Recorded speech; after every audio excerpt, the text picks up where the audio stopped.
The forced down our throats so-called bipartisan infrastructure bill passed the House last night, delivering a somewhat face-saving moment for nasty Nancy Pelosi. And though the bill was expected to eventually pass, it's how it passed that should have Republicans absolutely fuming.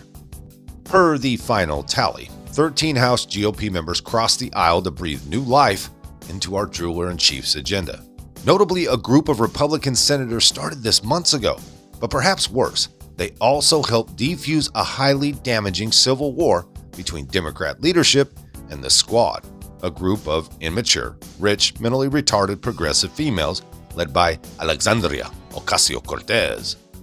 I'll explain all the inner workings and dynamics in a moment, but here are the Republicans that were involved.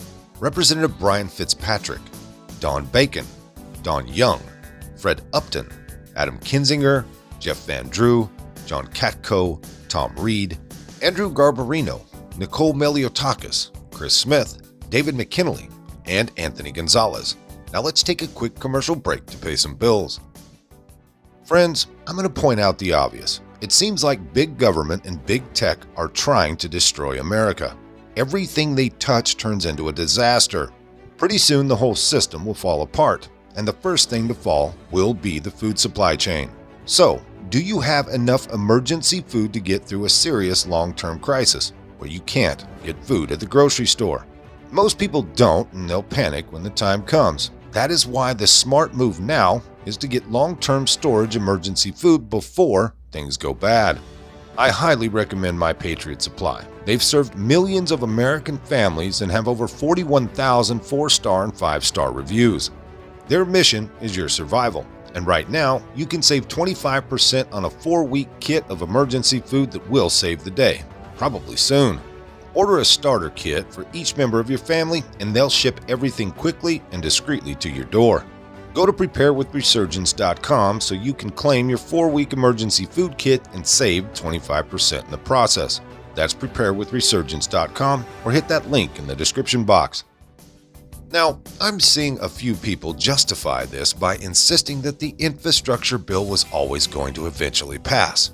Not only is that not necessarily true, given the progressive opposition, but it's also irrelevant to what happened last night. You see, Nancy Pelosi did not have the votes to pass the bill because members of her own party were continuing their revolt.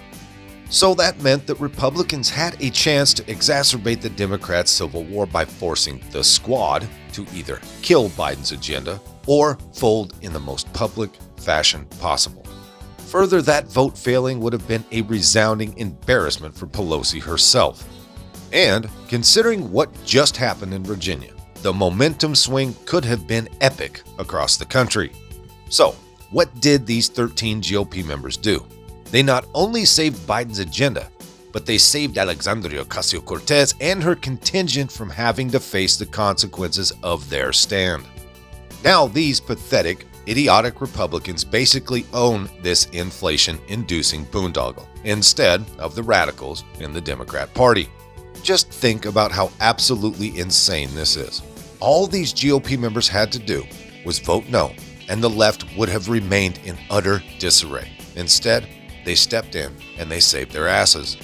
And once again, even worse, this all happened after voters delivered stunning victories across the country to Republicans on Tuesday night. Was that message not clear enough for these spineless, idiotic GOP members? I thought it was pretty clear that Republican voters do not want nonsensical compromises that help Biden's presidency while harming the country. They want representatives that will fight the Democrat agenda with everything that they've got. Honestly, this is the most disgraceful move by House Republicans in a long, long time. Let's look at it this way. There is zero chance Pelosi or any Democrat leader would have ever saved a GOP bill in this situation. Where in the hell is Kevin McCarthy at? Does he really have this little control over his own damn caucus? Something better change, and fast, before 2022. But beltway politics aside, this vote was another gut punch to the middle class, who are already dealing with sky-high prices and a gross devaluing of their savings. And I don't give a damn if most of these Republicans are from blue states. They should be primaried with a vengeance. Do not forget their names. politics of the bill. 6 of the 13 Republicans are from New York or New Jersey. There must be some sweetheart stuff in there for New York and New Jersey. I mean, they probably knew those were votes they had to get, and as a result, the infrastructure, human or otherwise, was probably targeted, as often happens with these big deals at the end of the day. You remember the Cornhusker kickback and the Louisiana Purchase and all the giveaways that happen at the end to make a bill cross the finish line. But in what world have Republicans not learned a lesson that any vote like this is just enabling the door to be open? I mean, you tell me, your husband was a congressman. I mean, is this just certain Republicans you can't get through? No, I'm going to go back to my district, and I passed infrastructure, and you should send me back to the House to work together.